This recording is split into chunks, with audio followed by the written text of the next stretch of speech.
Have you ever noticed how some people hate studying, even though they're not stupid, not lazy, and not careless? They try, they sit in class, they open the book, but something inside them shuts down. And sooner or later, the labels begin. Lazy, unmotivated, not disciplined enough, not serious about life. But here's a question. No one ever asks, what if the problem isn't effort, but alignment? What if the issue isn't that they don't want to learn, but that the way they're expected to learn doesn't match how their mind works? If this feels familiar, you're not alone. Many people who dislike studying share a quiet inner experience. They don't feel challenged, they feel constrained. They don't feel curious, they feel pressured. And instead of excitement, learning begins to feel like judgment. For them, studying isn't about discovery. It's about comparison, scores, deadlines, being watched, being measured against a standard that never seemed built for them in the first place.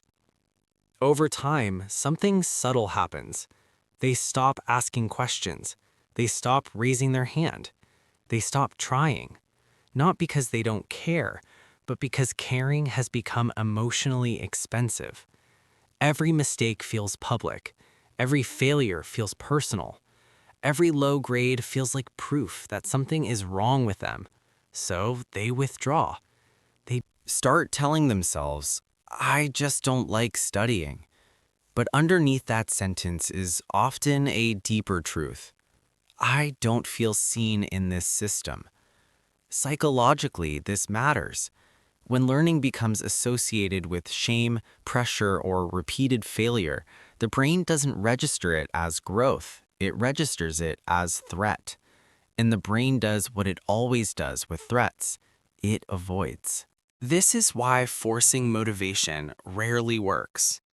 You can't push a nervous system into curiosity. You can't shame someone into confidence. And you can't punish a mind into loving something that makes it feel small. Here's what most people misunderstand.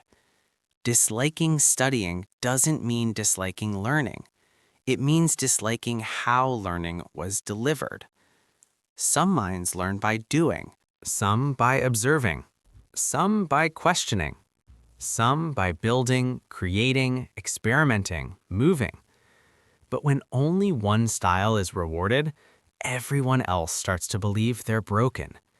And that belief, more than any textbook, is what disconnects people from their potential.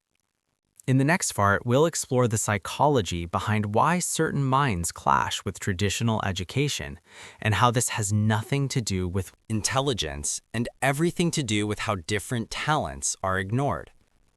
To understand why some people dislike studying, you have to look beyond motivation and into psychology, because most of the time, the problem isn't intelligence, it's misalignment. Traditional education is built around a very specific type of mind, a mind that can sit still for long periods, a mind that processes information linearly, a mind that performs well under pressure, deadlines, and constant evaluation. But not every brain works that way. Some people think in images, not paragraphs. Some understand through movement, not memorization. Some learn by experimenting, not repeating. Some need context, meaning, and relevance, not isolated facts. When these minds enter a rigid educational system, something predictable happens.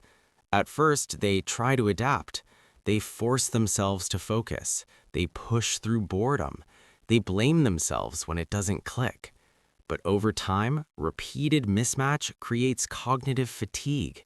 The brain starts associating studying with confusion, tension, and self-doubt. Not because the person can't learn, but because they're being asked to learn in a language their mind doesn't speak. Psychologists call this learning style incongruence, and when it's paired with constant comparison, grades, rankings, labels, it can quietly turn into academic trauma. A single embarrassing moment in class, a teacher who dismissed a question, a low score that felt, a comment like, "You're just not academic." These moments don't disappear. They lodge themselves in memory. And slowly, the mind builds a belief. Trying here is unsafe. So the nervous system shifts into protection mode. Curiosity shuts down. Attention drifts. Resistance grows. What looks like laziness from the outside is often self-preservation on the inside. Another factor people overlook is pressure. When learning becomes about outcomes instead of understanding, the brain stops exploring and starts performing. And performance anxiety narrows thinking. This is why some people feel physically uncomfortable when studying. Tight chest, restlessness, mental fog. Their body has learned to expect judgment. And here's the most many people who dislike studying are actually highly sensitive and highly perceptive.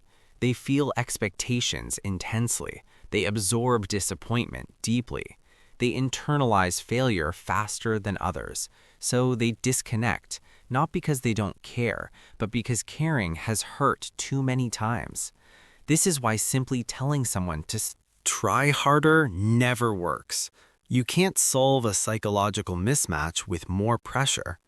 In the next part, we'll explore what often gets missed entirely: the hidden talents, intelligences, and abilities that don't show up in classrooms, but shape some of the most capable minds in the world.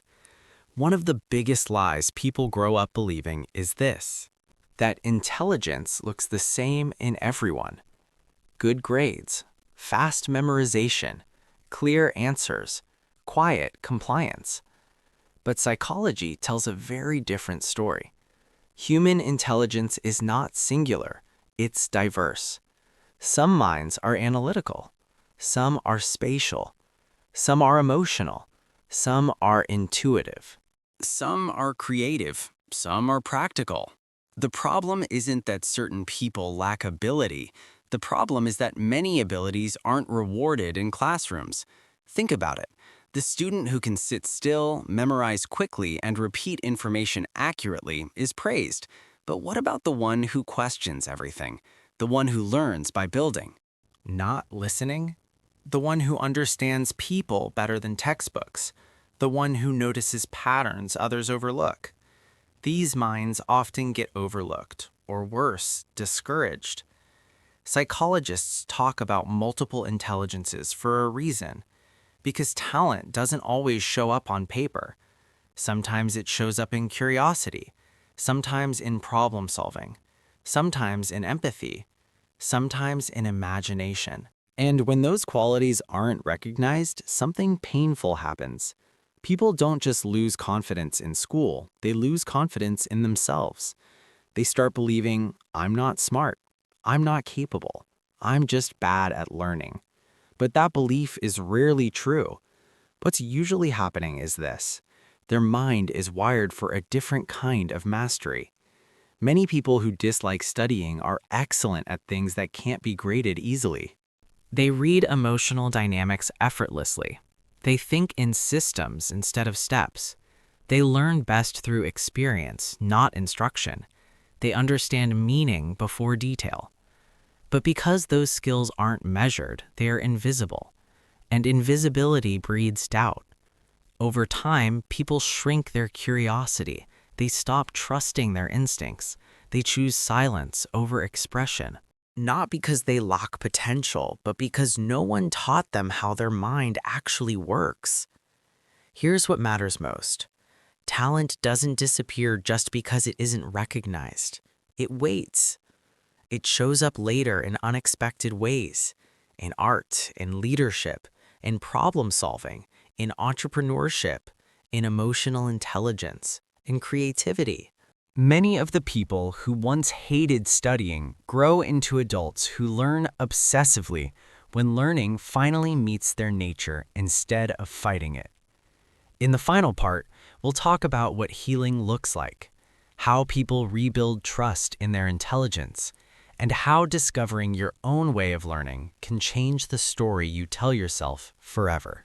For many people who grew up disliking studying, the hardest part isn't school itself. It's what school taught them to believe about who they are, that they're not smart enough, that they fall behind, that learning isn't for them, that something about their mind is wrong.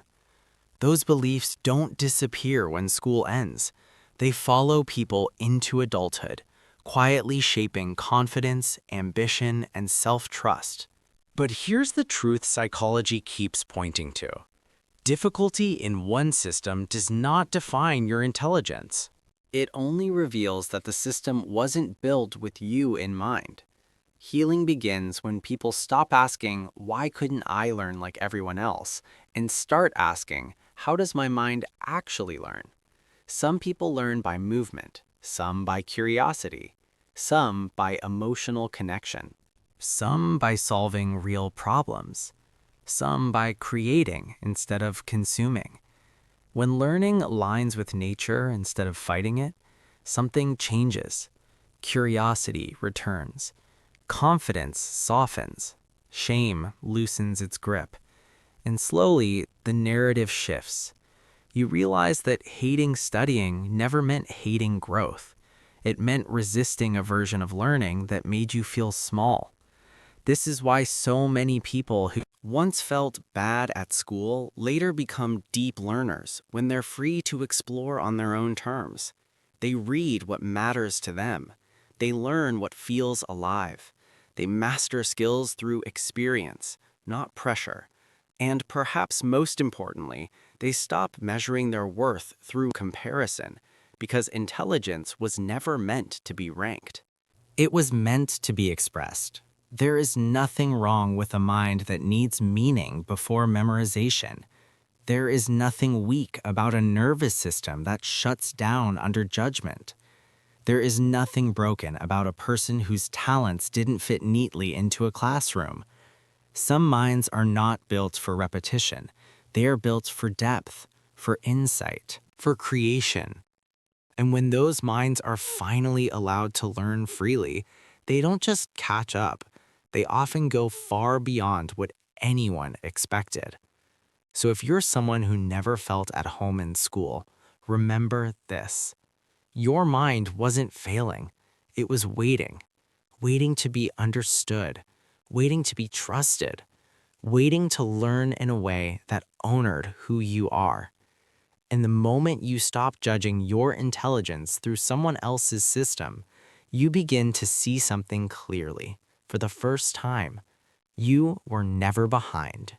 You were just on a different path. And that path, once you own it, can lead somewhere extraordinary.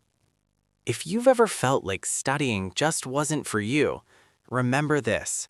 It was never a lack of intelligence. It was a mismatch. Every mind has a way it understands the world. Every person carries a talent that deserves space, not pressure. You don't have to force yourself into a system that was never built for you.